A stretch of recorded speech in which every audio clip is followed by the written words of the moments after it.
잠언 16장 18절에서 19절입니다. 우리 짧은 구절이니까 함께 우리 합독하시겠습니다. 교만은 패망의 선봉이요 거만한 마음은 넘어짐의 앞잡이니라. 겸손한 자와 함께 하여 마음을 낮추는 것이 교만한 자와 함께 하여 탈취물을 나누는 것보다 나으니라. 아멘. 우리 자리해 주시고요. 오늘 말씀은 ANC 히스 청년 사역을 담당하고 계신 우리 정은 목사님께서 잠언 시리즈 8번째 시간인데 지혜와 교만이라는 제목으로 우리 말씀 전해 주시겠습니다.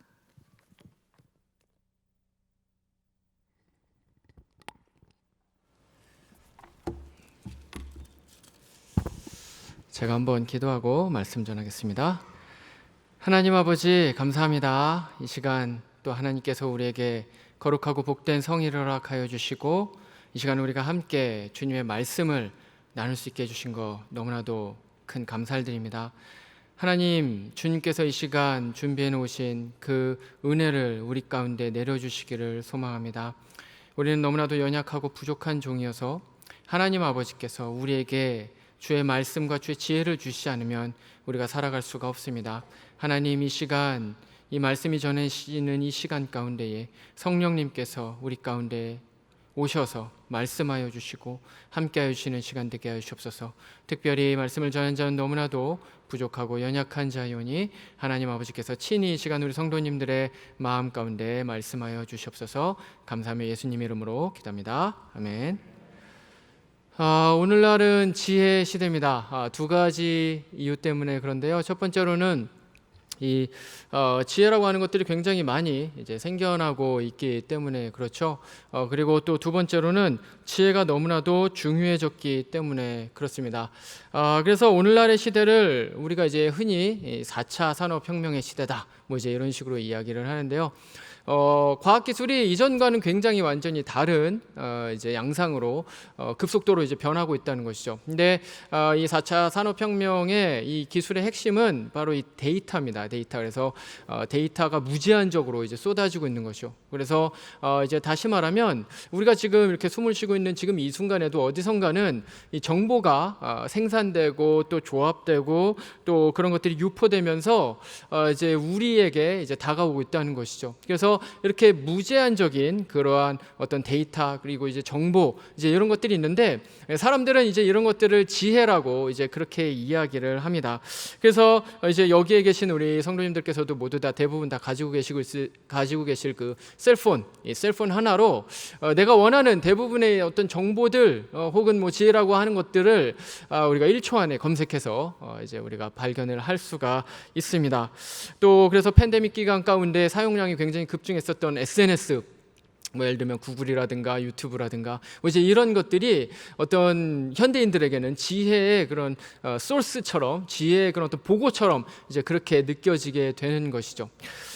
그런데 문제는 그와 같이 범람하고 있는 그 지혜, 이른바 이제 지혜라고 하는 것들 중에 뭐 진짜 지혜들도 당연히 있습니다. 유용한 것들, 우리가 알면 유용한 것들, 뭐 이제 그런 것들도 있는데 사실은 그와는 또 반대로 가짜 지혜들, 지혜라고 해서 봤는데 이게 사실은 지혜가 아니었던 이제 그런 것들도 많이 있고요. 심지어는 득이 있다고 해서 생각을 해서 이제 그것을 이제 받아들였는데 득이 아니라 독이 되는, 인생의 독이 되는 이제 그러한 것들도 있게 되었다는 것입니다. 그렇기 때문에 진짜 지혜가 무엇인지를 찾는 것이 굉장히 힘들어지고 어려워졌습니다. 과거에는 지혜를 찾는 것 자체가 어려웠죠. 뭐 이렇게 뭐 SNS, 인터넷 뭐 이제 이런 것들이 발달하지 않았을 때는 뭐 내가 뭔가 문제에 봉착했을 때 어떤 이것에 대해서 아는 사람, 경험해 본 사람 이제 이런 사람들을 쫓아가서 얘기를 하거나 뭐 이제 책을 보거나 했어야 되는데 그것이 굉장히 제한적이었습니다. 하지만 이제는 그것이 너무 많아졌죠. 너무 많아져서 옵션이 너무 많아지다 보니까 무엇이 진짜인지 우리가 뭐 하나를 뭐 다 키워드를 하나 이제 검색을 해도 너무 여러 가지 것이 나오고 또 반대되는 것들도 많고 다양한 것들이 나오다 보니까 이게 진짜 뭐가 맞는 말인지 틀린 말인지조차를 사실은 이제 확인을 할 수 없는 이제 그러한 상황이 됐다는 것입니다. 그렇기 때문에 지혜, 진짜 지혜의 가치는 갈수록 이제 증대되고 있다는 것이죠. 하지만 그리스도인들은 괜찮습니다. 왜냐하면 그리스도인들은 진짜 지혜, 가짜 지혜를 판별할 수 있는 그 기준을 가지고 있기 때문에 그렇습니다. 그 기준이 무엇입니까? 바로 하나님의 영원 불변의 진리의 말씀, 바로 하늘로부터 주시는 지혜의 말씀인 바로 하나님의 말씀, 이 성경 말씀이 있기 때문에 그렇습니다. 그래서 우리는 이 성경 말씀이라는 이 렌즈를 가지고 이제 모든 것들을 판단할 수 있습니다. 그래서 이것이 진짜 지혜다, 이것은 가짜 지혜다, 우리가 이런 것들을 바로 이 말씀을 통해서 알 수가 있는 것이죠. 특별히 이제 오늘의 말씀은 이 잠언 말씀입니다. 잠언 말씀은 우리가 뭐 잘 알고 있는 것처럼 이제 지혜의 말씀, 지혜서라고 이제 이야기를 하고 있는데, 그런 의미에서 이 지혜서인 잠언 말씀은 현대인들한테는 이제 너무나도 중요한 것이죠. 그래서 우리가 이제 몇 주 동안 지금 계속해서 잠언 말씀을 가지고 이제 말씀을 진행을 하고 있는데, 오늘 우리가 나누게 될 주제는 교만에 대한 말씀입니다. 우리가 교만을 주제로 이제 말씀을 나누는 경우가 사실 이제 그렇게 많지는 않습니다. 그러나 교만은 사실 성경에서 굉장히 중요하게 다루고 있는 주제입니다. 창세기로부터 요한계시록에 이르기까지 사실은 굉장히 여러 곳에서 하나님께서는 말씀을 이제 많이 해주고 계신 것이죠. 오늘 말씀이 이제 잠언 말씀만 해도 역시 그렇습니다. 잠언 말씀을 보면 죄송합니다. 잠언 말씀을 보면 이 거만 혹은 교만이라고 하는 이 단어가 무려 한 30번 정도 나옵니다. 근데 잠언이 31장까지밖에 없는 것을 보면 사실은 이제 30번 이 동일한 단어가 30번이나 나온다는 것은 사실은 굉장히 이제 중요하게 이제 그 교만을 생각을 하고 있다는 것이죠. 그래서 중요한 것은 이 좋은 뜻으로 우리가 이 교만이 이제 쓰이면 좋은데 좋은 뜻으로 쓰이지를 않고 있다는 것이죠. 사실은 이제 이 교만, 거만이라는 단어가 쓰이는 많은 본문들은 단 한 번도 좋은 뜻으로 쓰인 적이 없습니다. 특히 이제 잠언 말씀만 봐도요, 잠언 기자는 교만에 대해서 이런 식으로 설명을 합니다. 예를 들면 잠언에서 여러 군데서 이제 이렇게 말합니다. 교만이 오면 욕이 온다. 교만에서 다툼이 일어난다. 여호와는 교만한 자의 집을 허신다. 여호와께서 교만한 자를 미워하신다. 교만은 죄다. 교만한 자는 망령된 자다. 교만한 자는 반드시 낮아진다. 교만한 것은 미련한 것이다. 이제 잠언의 기자가 교만을 이런 식으로 이야기를 하고 있다는 것이죠. 근데 그 중에서도 가장 무시무시한 이 교만에 대한 경고의 말씀은 사실 이제 오늘 말씀에 기록되어 있는 바로 18절의 말씀입니다. 18절에서 뭐라고 이야기를 하고 있습니까? 교만은 패망의 선봉이고 넘어짐의 앞잡이다. 뭐 이제 이런 식으로 이야기를 하고 있죠. 다시 말하면 교만하게 되면 반드시 하나님께서 넘어뜨린다는 거예요. 그리고 반드시 그것을 패망의 길로 이끄신다는 것입니다. 근데 이게 사실은 과장이 아닙니다. 과장이 아니고 실제 역사 속에서 일어났던 것이죠. 저는 청년부를 담당하고 있어서 우리 청년 지체들과 함께 매일매일 성경 읽기를 하고 있습니다. 지금은 이제 선지서 읽기를 하고 있는데 예레미야서를 읽고 있습니다. 근데 우리 성도님들께서도 이 선지서를 많이 읽어보신 분들은 이제 잘 아시리라고 생각이 되는데, 이 선지서에는 공통적으로 나오는 게 무엇입니까? 경고죠, 경고. 이렇게 하지 마라. 너 이것 때문에 하나님께서 지금 진노하셨다. 뭐 이런 경고입니다. 진노하신 거죠. 그리고 회개해라. 회개하지 않으면 너희들은 이제 멸망당하게 될 것이다. 해서 결국에는 이제 회개하지 않은 이제 많은 백성들이 멸망을 당하는 이제 그러한 일들이 많이 나오는 것이 바로 이 선지서입니다. 근데 이제 이 선지서에서 보면 하나님께서 왜 그렇게 진노하셨는지, 왜 그렇게 회개를 하라고, 무엇을 회개하라고 하시는지, 그런 것들에 대해서, 그리고 왜 멸망을 시키시는지, 심지어는 뭐 이방뿐만 아니라 이 유다, 이스라엘, 하나님의 백성이라고 일컫는 그들조차도 왜 멸망을 당할 수밖에 없는지에 대해서 이제 여러 가지로 설명을 하시는데, 그 중에 한 가지 아주 공통된 그러한 죄악이 있습니다. 이방이고 이스라엘이고 유다고 뭐 하여튼 할 것 없이 모두 다 똑같이 이제 죄를 짓고 있는 그 공통적인 죄가 있는데, 그것이 뭐냐면 바로 이 교만이라는 것입니다. 하나님께서는 교만을 결코 두고 보시지 않으십니다. 교만을 꺾으셔서 돌아오게 하시든지 계속 교만에 있으면 반드시 멸망을 시키신다는 것이죠. 그렇기 때문에 교만은 두려운 것입니다. 교만한 삶을 살면 안 되는 것입니다. 그렇기 때문에 잠언 말씀의 기자가 30번이나 교만과 거만에 대해서 계속해서 하는 이유는 교만하지 않는 인생이 바로 지혜로운 인생이다 라는 사실을 알려주기 위함입니다. 자, 그러면 우리가 이제 생각해 봐야 될 것은, 그러면 성경이 말을 하는 교만이라는 것이 도대체 뭘까? 교만이 무엇이길래 도대체 하나님께서 이토록 진노하시는 걸까라는 것을 우리가 좀 생각을 해봐야 됩니다. 이 교만의 본질에 대해서 아주 잘 설명을 하는 사람이 있는데, 그 사람은 이제 20세기에 최고의 이제 변증가이자 복음주의의 지성이라고 이야기를 하는 C.S. 루이스입니다. 이 C.S. 루이스가 교만에 대해서 이제 이런 식으로 정의를 합니다. 아주 짧은 이제 이제 문장인데 아주 잘 설명했다고 생각이 됩니다. 교만은 철저히 반하나님적인 마음의 상태로 근본적인 악이다. 이제 이렇게 설명을 했습니다. 짧은데 아주 굉장히 좋은 이제 말들을 많이 써놨습니다. 우리가 교만이라는 말을 들을 때 사실 우리는 이 교만이 사람과 사람과의 관계 가운데서 일어나는 일이라고, 죄악이라고 이제 그렇게 생각을 자주 하죠. 물론 그것이 맞습니다. 뭐 이렇게 뭐 성경에서도 그런 어떤 사람과 사람과의 관계에서 교만에 대한 이제 그런 얘기들을 많이 합니다. 하지만 성경이 말을 하는 교만의 훨씬 더 핵심적인 그 근본적인 것은 사실 사람과의 관계가 아닙니다. 훨씬 더 중요한 교만의 본질은 뭐냐면 하나님 앞에서, 그러니까 하나님과의 관계 가운데에서 하게 되는 바로 그 교만입니다. 그래서 이 교만한 자가 죄악이 있다라고 이야기를, 교만이 죄라고 이야기를 하고 교만이 미련하다고 얘기를 하는 것의 핵심은 무엇입니까? 바로 하나님과의 관계, 하나님과의 관계 가운데서의 죄악이고 또 하나님과의 관계 가운데서 미련한 행위라고 그렇게 이야기를 하는 것이죠. 이것을 우리가 이제 무엇을 보면 알 수가 있냐면 창세기 3장에 나오는 아담과 하와의 이야기를 보면 알 수가 있습니다. 아담과 하와에는 이제 거기서부터 이제 죄악이 이제 시작이 되는데 그 선악과 사건에서 이제 시작이 되는 것이죠. 근데 이 선악과 사건의 이 본질이 무엇이라고 생각을 하십니까? 우리 성도님들께서도 뭐 너무나도 자주 들어왔던 말씀이고 또 설교 시간에도 많이 이야기가 되었기 때문에 아마 생각이 있으시라고 생각이 됩니다. 이 선악과 사건의 본질이 뭡니까? 뭐가 이슈였습니까? 뭐가 죄악으로 이제 생각이 되었겠습니까? 그것은 바로 이제 교만입니다. 사실은 교만. 이제 뱀이 와서 하와에게 묻습니다. 근데 이 유혹을 하면서 이제 묻는데 그 이제 뱀에게 있어서 가장 치명적인 그런 이제 무기, 그 어떤 유혹의 가장 최고의 무기가 있었는데 그것이 뭐냐면 바로 저 선악과를 너희들이 먹기만 하면 너희들이 하나님과 같아질 것이다. 바로 이 말이었습니다. 왜냐하면 이 말은 굉장히 달콤한 유혹이기 때문에 그렇습니다. 사실 거부할 수 없는 이제 그러한 유혹이죠. 왜 그런가? 우리가 이렇게 생각을 해볼 수가 있습니다. 아담과 하와는 에덴 동산에 살 때 모든 것을 다 누리면서 살고 있었습니다. 뭐 동물들의 이름도 지어줬죠.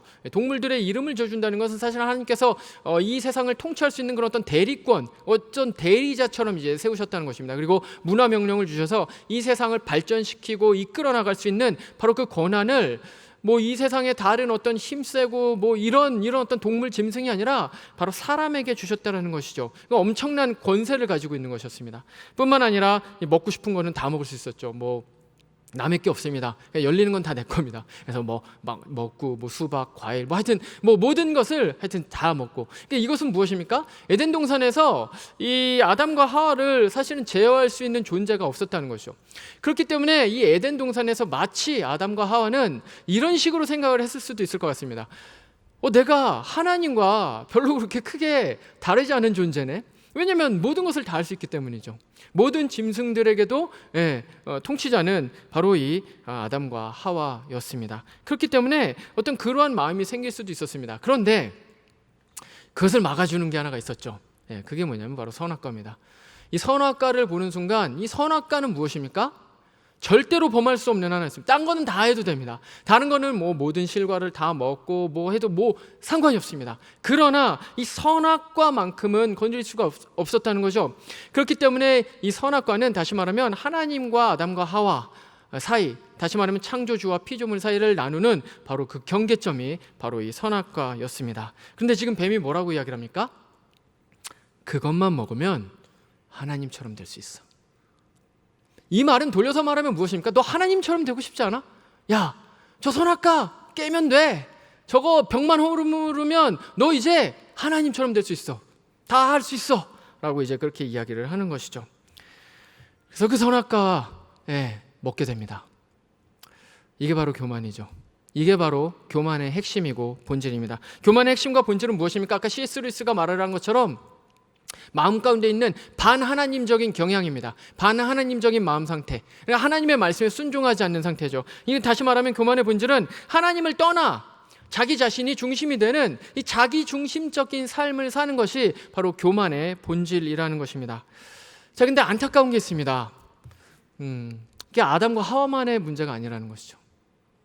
이 교만의 문제가 아담과 하와만의 문제가 아니라 그것은 사실은 우리의 문제이기도 하다는 것입니다. 우리의 마음속에도 사실은 이 교만이라는 것은 항상 자리 잡고 있는 것입니다. 모든 사람들은 하나님 앞에서 교만합니다. 믿지 않는 사람들은 뭐 당연히 교만하고요. 믿는 사람들도 하나님 앞에서 교만하게 될 때가 사실은 너무나도 많이 있습니다. 근데 문제는 무엇이냐? 이 교만이 아까 말씀드렸던 것처럼 마음의 상태이기 때문에 겉으로 잘 드러나지가 않습니다. 그러다 보니까 은밀한 죄입니다. 사실 죄악이 이제 차라리 이렇게 밖으로 드러나게 된다면 내가 죄를 지었네? 라고 얘기를 하면서 뭐 회개할 기회도 더 많아지고 삶을 고칠 수 있는 기회도 더 많을 것입니다. 하지만 지금 이 교만의 죄는 마음 가운데 있는 죄입니다. 그렇기 때문에 드러나지 않는 이상 굉장히 은밀할 수밖에 없다는 거죠. 그래서 어떤 사람들은 보면 사실은 대부분의 사람들이 다 마찬가지입니다. 이 교만의 죄를 범하고 있는데 자신이 교만하다는 사실조차도 사실은 모르고 있는 경우가 너무나도 많다는 거죠. 그래서 이제 C.S. 루이스, 아까 말씀드렸던 그 C.S. 루이스는 이 교만에 대해서 이제 이렇게 설명을 합니다. 가장 강하고 아름다운 악덕. 굉장히 역설적인 표현이죠. 왜냐하면 우리는 악이라고 얘기를 하면 뭐 예전에 뭐 이제 어렸을 때도 자주 봤던 그런 어떤 사탄 마귀의 그런 어떤 그림들 보면 몸이 빨갛고 머리에 뿔 나고 막 이제 이렇게 생각을 하니까 악덕이 뭔가 그냥 보기만 해도 막 혐오스럽고 뭐 나쁘다고 생각을 하는데 지금 이 C.S. 루이스가 교만을 뭐라고 이야기를 합니까? 악덕은 악덕인데 아름답다고 이야기를 해요. 어떻게 이게 말이 되는 거죠? 역설적으로? 근데 역설적으로 사실은 이게 맞는 말입니다. 왜냐하면 말씀드렸던 것처럼 악은 잘 드러나지 않고, 교만은 악으로서 잘 드러나지 않고 뿐만 아니라 어떤 경우에는 사실은 아름답게 포장되어서 나오는 경우가 사실은 너무나도 많기 때문에 그렇습니다. 예를 들면 이런 경우죠. 우리 성도님들께서도 아마 팬데믹 기간에 유튜브를 이제 많이 시청을 하셨으리라고 봅니다. 유튜브를 통해서 뭐 설교도 들으시고 또 뭐 이렇게 뭐 성경 공부도 하시고 뭐 여러 가지 많이 하셨으리라고 생각이 듭니다. 저도 유튜브를 봅니다. 유튜브에서 보면 이제 유명한 그런 어떤 강사들의 중요한 그런 정보들을 많이 얻게 됩니다. 그러면 보면 거기에 아주 좋은 정보들, 정말 지혜다, 와 좋다 하는 것들도 사실은 많이 있습니다. 근데 그런가 하면 거기에는 어떤 유명한 이제 또 사람들이 이와 같은 이야기를 하는 것도 자주 등장을 합니다. 예를 들면 이런 거죠. 당신의 길을 스스로 개척하십시오. 당신 인생은 당신이 선택하기에 달려 있습니다. 당신 자신을 신뢰하십시오. 당신이 원하는 것은 옳은 것입니다. 그러니까 원하는 대로 하세요. 어떻습니까? 딱 듣는 동시에 마음이 뭔가 평안함이 몰려오지 않습니까? 너무 좋고 아름다운 이제 그러한 이야기들입니다. 이런 이야기들을 이른바 소위 세상에서 이제 성공을 했다고 하는 그런 어떤 유명 대학의 교수 아니면 뭐 어떤 뭐 기업의 CEO 하여튼 뭐 이런 어떤 유명 인사들이 자신의 성공담을 이야기를 하면서 이와 같은 이야기들을 하는 것이죠. 근데 그러면 이제 그거를 듣는 우리들은 어떻습니까? 맞다. 그렇지. 바로 저거지. 내가 열심을 다해서 최선을 다해서 내 길을 열심히 개척을 해 나가야 되겠다. 나도 저 사람처럼 그러면 이 세상에서 성공할 수 있겠지. 뭐 이제 이런 식으로 생각을 하게 됩니다. 도전을 받는 거죠. 아름다운 말처럼 느껴집니다. 물론 그리스도인들은 이 세상에서 열심히 살아야 됩니다. 최선을 다해서 살아야 합니다. 마태복음 25장 말씀에 나와 있는 것처럼 하나님께서 우리에게 주신 달란트를 최대한대로 사용을 해서 우리는 최선을 다하는 그러한 인생을 살아야 합니다. 그리고 하나님의 자녀로서 긍정적인 자존감을 가지고 살아야 됩니다. 회복된 자, 우리가 하나님 안에서 내가 하나님께 인정받은 하나님의 백성이고 하나님의 자녀다. 뭐 이제 이런 어떤 긍정적인 자존감, 회복된 자아를 가지고 사는 것은 너무나도 중요합니다. 자, 근데 중요한 게 뭐냐? 그런 생각을 할 때라도 우리가 잊어서는 안 되는 게 있는데 그게 뭐냐면 교만해지면 안 된다는 것입니다. 왜냐하면 이 교만과 이 하나님의 그런 어떤 자녀된 그런 어떤 긍정적인 자아상 회복된 자아가 사실 되게 중첩돼서 겹쳐서 나타나는 경우가 굉장히 많이 있기 때문에 그렇습니다. 하지만 이 교만은 말씀드렸던 이런 긍정적인 자존감과 회복된 자아 이런 것들과는 많이 다릅니다. 본질적으로도 다릅니다. 무엇이 다르냐? 교만은 사실은 하나님이 낄 자리가 없습니다. 왜냐하면 내가 중심이기 때문에 그래요. 말씀드렸던 것처럼 이 교만은 철저하게 자기만 있고 하나님이 배제되어 있는 이제 그러한 삶이 바로 교만한 삶입니다. 그렇기 때문에 사실은 우리도 마찬가지입니다. 교만해지게 될 때, 아니면 우리가 어떤 교만한 이제 사람이라고 생각을 하는 사람을 보면 하나님 앞에서 이제 그런 사람들의 특징은 뭐냐면 말을 할 때 내가 주로 많이 등장한다는 것이죠. 내가 주인공입니다. 그래서 내 삶의 주인은 나다. 내 생각에 따라, 내 판단에 따라, 내 결정에 따라 내가 스스로 내가 주도해서 내가 알아서 내 삶을 나에게 맞게 개척해 가는 것이다. 그것이 인생이다. 뭐 이제 이런 식으로 생각을 하는 것이죠. 삶의 주인이 하나님이 아니라 철저히 자기 자신이라는 것입니다. 제가 얼마 전에 이것을 이제 또 한번 느낄 수 있었던 시간이 있었는데, 저희 청년하고 제가 이제 대화를 나누고 있었습니다. 근데 이 청년이 자신이 이제 예수님을 믿기 전에, 지금은 예수님을 믿고 세례도 받고 이제 그렇게 그리스도인으로서 살아가지만 예수님을 믿지 않을 때 자신의 삶에 대해서 이제 이야기를 했습니다. 근데 자신이 어떤 생각을 했었냐면 자기가 자신의 삶의 주인이고 자신이 신이라고 생각을 했다는 것입니다. 그리고 사람들한테도 그렇게 얘기를 하고 다녔다는 거예요. 야, 내 삶의 주인은 나고 내가 신이야. 내 지식이 신이고 내 학벌이 신이고 내 힘이 신이고 내 돈이 신이고 내 배가 신이고, 그것이 신이 되는 겁니다. 내가 내 중심적인 삶을 살아가니까 바로 그러한 삶을, 그런 생각을 하게 되는 것이죠. 이것이 무엇입니까? 바로 자기 중심적인 교만이라는 것입니다. 자, 근데 문제는 이겁니다. 이게 우리 안에도 있다는 것이죠. 우리의 마음의 뿌리 안에, 우리가 예수님을 믿었음에도 불구하고 여전히 우리의 마음 가운데는 바로 그러한 교만이 있습니다. 사실 뭐 다른 사람 얘기가 아니라 저의 이야기입니다. 제가 이 말씀을 준비를 하면서 교만에 대한 말씀을 계속 이제 묵상을 하고 또 연구를 하고 또 자료들을 수집하고 하면서 굉장히 마음이 섬뜩해졌습니다. 두려워졌습니다. 왜냐하면 제가 굉장히 교만한 사람이라는 걸 그제서야 이제 깨달았기 때문에 그렇습니다. 몰랐습니다. 그전에는 내가 뭐 그렇게 나 목사인데 그래도 내가 이제 이런 생각으로 이제 삶을 살았었는데, 이거를 생각하면 생각할수록, 묵상하면 묵상할수록, 말씀 앞에 나아가면 나아갈수록 내가 진짜 교만한 사람이었구나. 이 교만한 마음들이 너무나도 많았고, 교만한 생각들, 교만한 말들, 행동들 너무나도 많았구나. 그리고 이제 그제서야 깨닫게 되었다는 것이죠. 이 자리에 계신 우리 성도님들은 어떠십니까? 저만 교만한 존재인가요? 혹시 저만? 우리가 모두 다 마찬가지라는 것입니다. 우리가 모두 다 사실은 자각하지 못하고 있을 뿐 우리가 모두 다 교만한 존재입니다. 왜냐하면 교만이라는 죄악은 결코 사라지지 않기 때문에 그렇습니다. 우리가 하나님 나라에 이르기까지 우리의 마음 가운데 끈덕지게 붙어 있으면서 마치 뱀처럼 또아리를 틀고 있다가 우리가 성령에서 좀 멀어지게 되면, 그러면 이제 한 번씩 이제 교만이 계속해서 튀어나오는 이제 그런 죄악이 바로 이 교만이라는 것입니다. 그렇기 때문에 말씀을 정리하면 그렇습니다. 이 교만이라는 것은 하나님께서 가장 이제 싫어하는 그러한 죄악이라는 것이죠. 근본적인 악입니다. 그래서 심지어는 이제 많은 우리의 기독교의 신앙의 선배들은 이 교만이 이 죄의 근본이다라고 이제 그렇게 이야기합니다. 그래서 다른 모든 죄악들은 바로 이 교만으로부터 나온다라고 할 정도로 이 교만은 죄악의 뿌리입니다.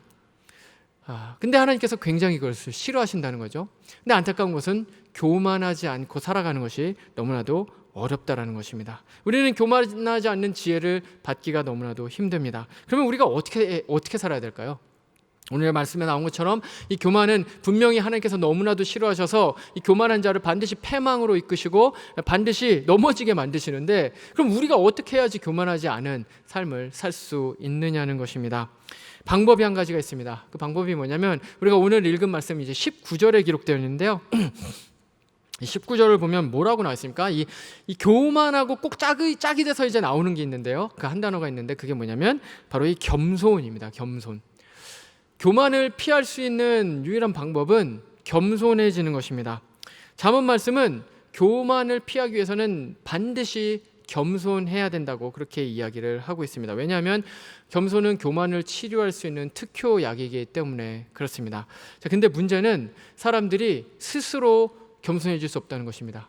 나는 겸손해져야 돼 라고 100번 외친다고 해도 겸손해지는 것은 사실은 불가능합니다. 왜냐하면 이미 말씀드렸던 것처럼 우리의 마음 가운데는, 우리가 예수님을 믿는다고 할지라도 여전히 우리 마음 가운데는 여전히 교만이 이제 자리 잡고 있기 때문에 그렇습니다. 그래서 뭐 자기 수양을 한다거나 훈련을 받는다거나 무슨 뭐 프로그램을 한다거나 뭐 마인드 컨트롤 한다거나 뭐 이런 것을 아무리 한다고 할지라도 우리는 결코 스스로 겸손해질 수가 없습니다. 그래서 심지어는 정말로 겸손을 추구하는 사람들조차도 교만해질 수가 있습니다. 왜냐하면 이 사람들이 이렇게 난 겸손해야 돼, 겸손해야 돼, 겸손해야 돼 하면서 나만 겸손한 척하고 이제 다른 사람들은 겸손을 추구하지도 않는다는 이제 이러한 생각을 갖게 되기 때문에 그렇죠. 그래서 이것은 겸손을 추구하면서 오히려 또 다른 교만으로 가게 되는 것입니다. 또 어떤 사람은 나는 정말 겸손한 사람이야. 정말 난 지금까지 정말 겸손했어. 난 정말 이 세상에서 가장 겸손해.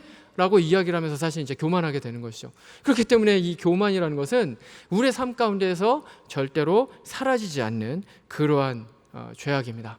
자, 그러면 도대체 어떻게 해야 될까요? 우리가 어떻게, 분명히 교만하지 않아야 지혜로운 삶이라고 하는데 도대체 어떻게 살아야지 그런 삶을 살 수 있을까요? 딱 한 가지 방법이 있습니다. 그것이 뭐냐면 이 빌립보서 2장 5절 이하에서 바울이 겸손에 대해서 설명을 하면서 하는 바로 이 말씀에 나와 있는데요. 이 말씀을 우리가 함께 한번 읽어보겠습니다. 시작. 너희 안에 이 마음을 품으라. 곧 그리스도 예수의 마음이니 그는 근본 하나님의 본체시나 하나님과 동등됨을 취할 것으로 여기지 아니하시고 오히려 자기를 비워 종의 형체를 가지사 사람들과 같이 되셨고 사람의 모양으로 나타나사 자기를 낮추시고 죽기까지 복종하셨으니 곧 십자가에 죽으심이라. 아멘.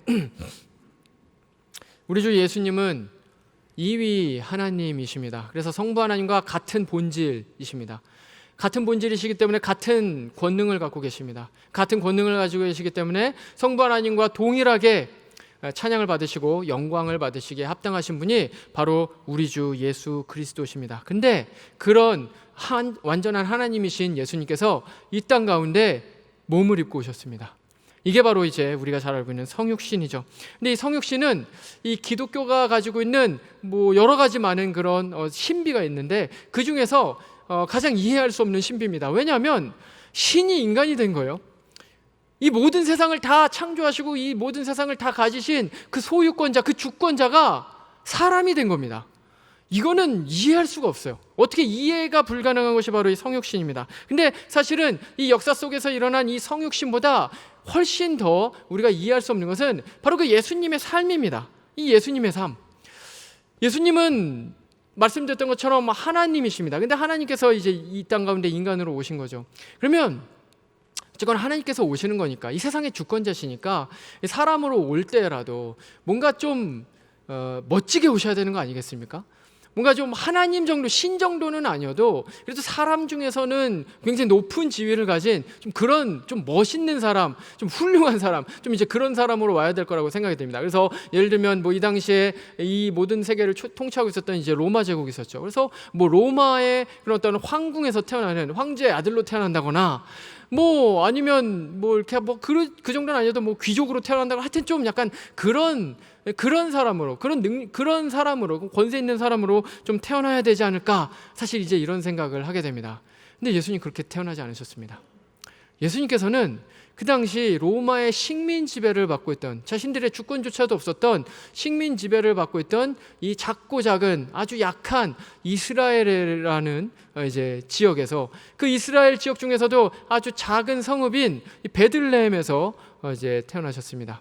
근데 이 베들레헴에서도 뭐 좋은 가문, 뭐 이렇게 좋은 집 이런 데서 태어난 것도 아니고요, 여관방에서 태어났습니다. 근데 여관방도 여관방에서 뭐 이렇게 태어난 것이 아니고요, 여관에서도 방이 없어가지고 마구간에서 태어나셨죠.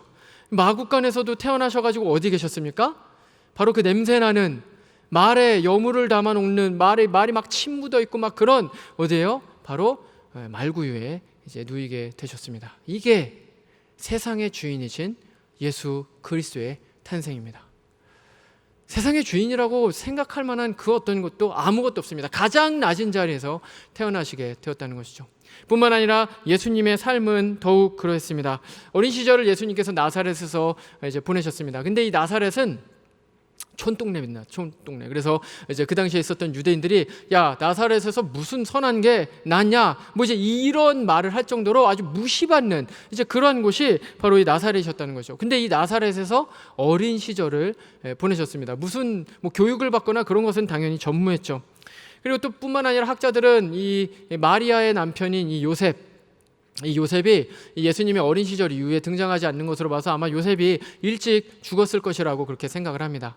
모르겠습니다. 일찍 죽었는지 어떻게 됐는지는 모르겠지만 어쨌건 확실한 것은 이제 존재하지 않았습니다. 부재했었다는 것이죠. 요셉은. 다시 말하면 그렇기 때문에 예수님께서는 그 마리아와 그리고 그분의 동생들의 생계를 바로 예수님께서 책임지셔야 됐다는 것입니다. 그렇기 때문에 예수님의 삶이라는 것은 너무나도 힘들고 어려운 가난과 고난 가운데의 삶이었다는 것이죠.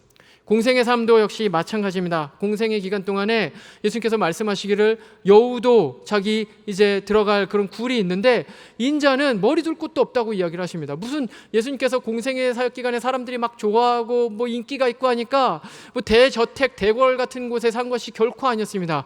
예수님 들어가 편히 쉬실 그러한 집 한 칸도 없이 삶을 사셨습니다. 철저히 낮은 사람들과 함께 사셨습니다. 그들과 함께 먹고 그 당시에 사람들로부터 손가락질을 받던 그런 많은 사람들, 뭐 창기와 세리와 죄인들과 이런 사람들과 함께 먹고 마시는 그러한 삶을 사셨던 것입니다. 그러다가 결국에는 예수님께서 마지막 결국에는 십자가를 지시게 되는 것이죠.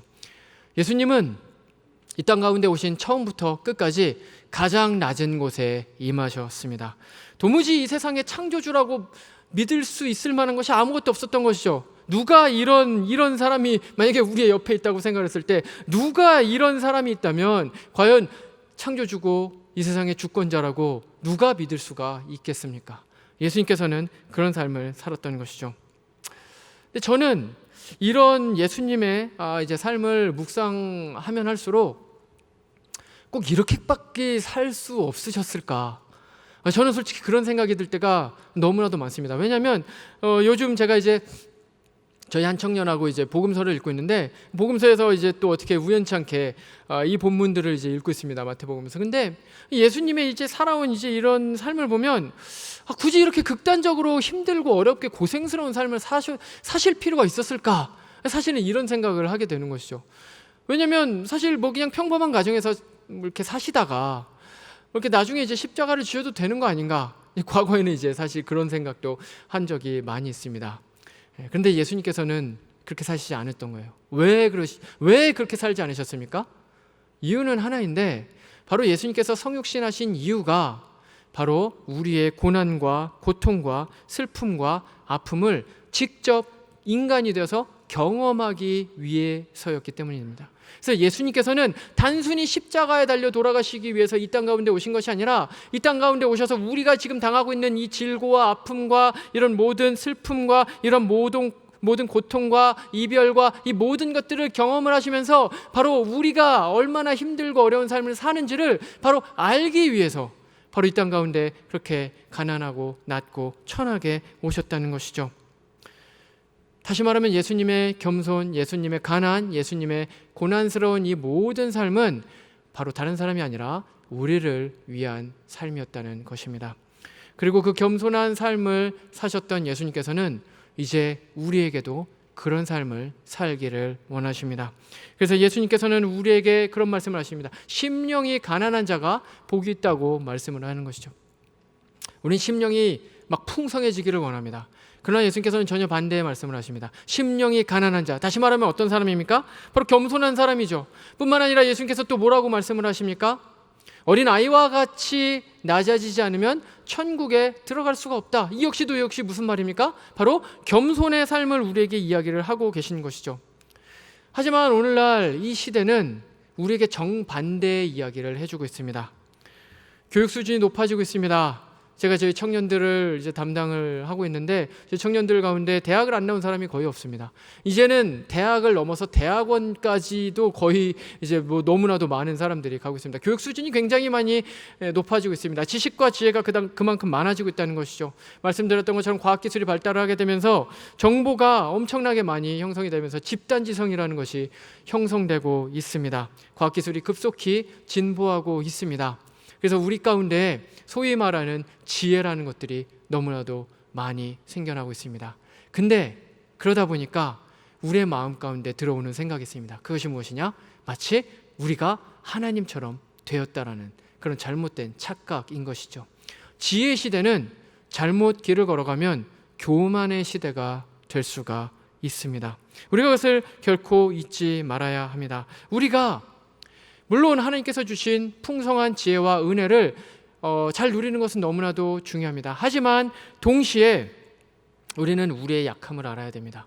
특별히 우리가 팬데믹을 경험하면서 우리는 인간이 결코 대단한 존재가 아니라는 사실을 알게 되었습니다.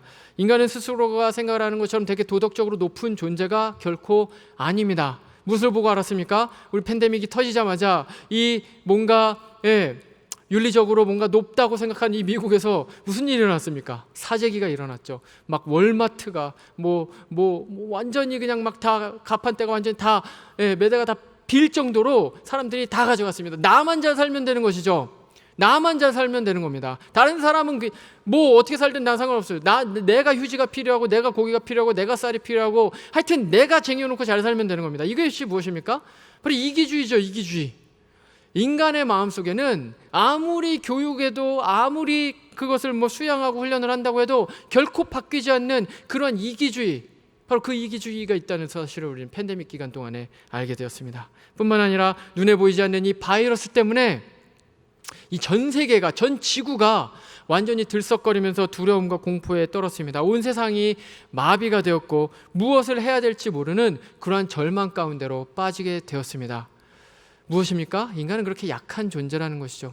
인간이 아무리 지식이 발달하고 진보적으로 발전이 된다고 하더라도 인간은 그런 연약한 존재이고 죄가 있는 존재라는 사실을 우리는 이 팬데믹 기간 동안에 알게 되었습니다. 그렇기 때문에 우리는 무엇을 해야 됩니까? 하나님 앞에서 겸손해져야 된다는 것입니다. 우리는 아무것도 아닌 존재입니다. 내 삶에서 내가 스스로 주인이 되고 싶어 해서 내가 내 마음대로 결정을 해서 내가 그렇게 내 삶을 내 마음대로 매니지하고자 하는 그런 유혹으로부터 우리는 이제 끊어야 합니다. 내 삶은 내가 가장 잘 알고 내가 하고 싶은 대로 내가 원하는 대로 내가 스스로 개척해 나가는 것이 인생이다라고 생각을 하는 그 자기중심적 태도, 바로 그 자기중심적 교만으로부터 우리는 나와야 됩니다. 그런데 그 방법이 무엇입니까? 바로 겸손의 왕이신 우리 주 예수 그리스도를 날마다 바라보는 것입니다. 날마다 그 예수님을 바라보면서 그 예수님을 따라서 삶을 살아가는 것입니다. 말씀을 마치겠습니다. 찬양팀 앞으로 나와주시고요. 우리 지혜 시대를 우리는 지금 살아가고 있습니다. 지혜라고 하는 것들이 우리의 삶 가운데서 양옆에 너무나도 많습니다. 근데 이 지혜 시대는 잘못하면 교만의 시대가 될 수도 있습니다. 물론 이 지혜 가운데는 유용한 것들이 우리 가운데 굉장히 많이 있습니다. 하지만 그렇지 못한 것들도 많이 있다는 사실을 우리는 잊지 말아야 합니다. 특별히 오늘의 말씀을 통해서 하나님께서 교만을 얼마나 싫어하고 미워하시는지, 그리고 교만을 피하는 삶이야말로 지혜로운 삶이라는 사실을 우리가 잊지 말아야 합니다. 겸손의 왕이신 바로 그 예수 그리스도께서 우리 가운데 왜 오셨는지, 그리고 어떤 모습으로 오셨는지, 그리고 어떤 모습으로 삶을 사셨는지에 대해서 우리는 날마다 생각해야 합니다. 날마다 그 예수님의 삶 앞으로 나아가야 되고, 날마다 그 예수님의 십자가 앞으로 나아가야 합니다. 그렇게 될 때 우리는 교만을 피하고 겸손의 지혜를 가지고 삶을 살 수가 있습니다. 우리 시간에는 함께 이제 자리에서 일어나셔서 우리 찬양으로 주님 앞에 나아가시겠습니다.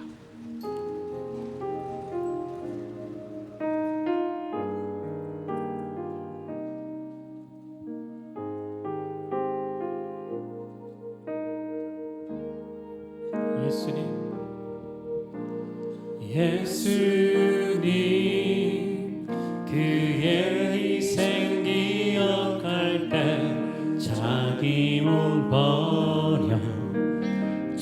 크신 주, 나 항상 생명 주신 그 은혜를 마음에 새겨 봅니다.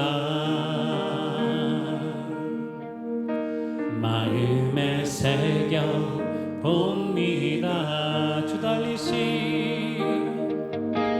주 달리신 십자가를 내가 볼 때 주님의 답이 내 마음을 겸손케 해.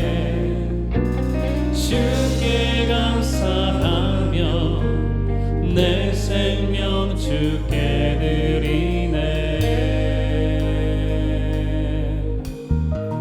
이제는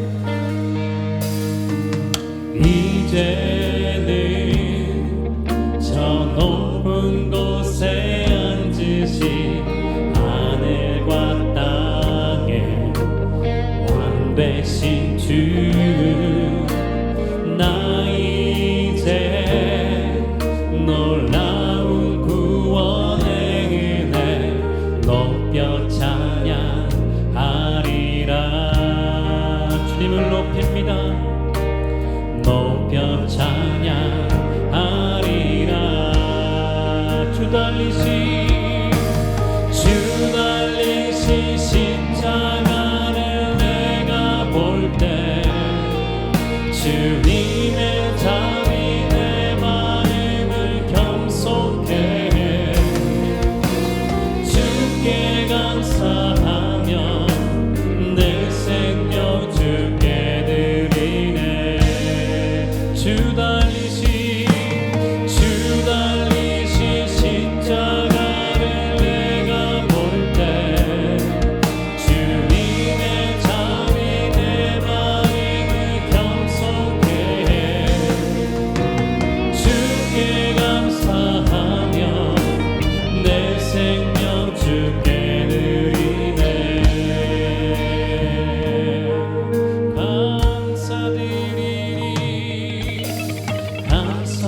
감사드리리 주의 십자가 나의 친구 되신 주, 주님께 감사드리리 주의 십자가 나의 친구 되신 주. 다시 한번 고백합니다. 감사드리리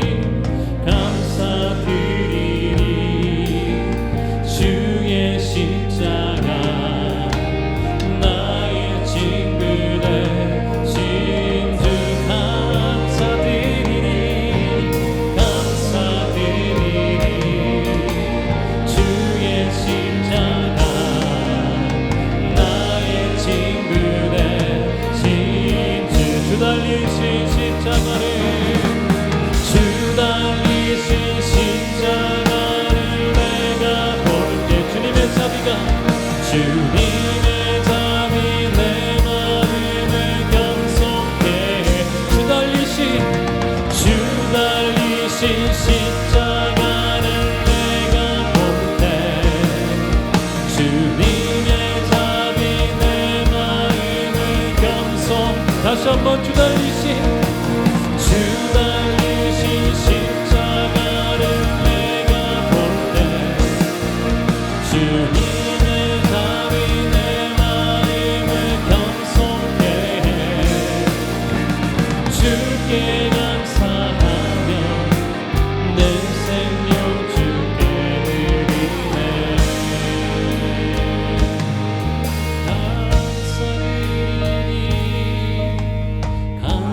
감사드리리 주의 십자가 나의 친구 되신 주. 감사드리리 주의 십자가 나의 친구 되신 주. 우리 시간에 한 가지를 놓고 함께 통성하며 짧게 기도했으면 좋겠습니다. 주님, 그렇습니다. 내가 겸손하지 못한 부분이 너무나도 많이 있었습니다. 특별히 하나님 앞에서 내가 아무것도 아닌 존재임에도 불구하고 내 삶을 내가 스스로 매니지하려고 했었습니다.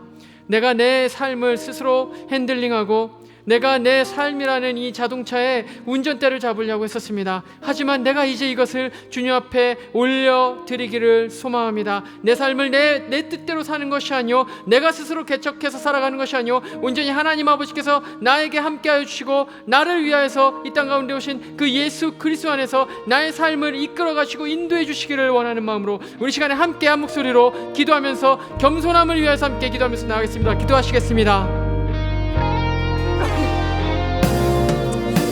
하나님 아버지, 그렇습니다. 하나님, 우리의 삶 가운데 오신 우리 주 예수 그리스도의 그 겸손을 우리가 바라보며 하나님 아버지 삶을 살아가기를 소망합니다. 하나님 아버지, 우리가 때로는 우리의 삶 가운데 내가 주인이 되려고 했었던 부분들이 하나님 너무나도 많이 있었음을 주님 앞에 고백합니다.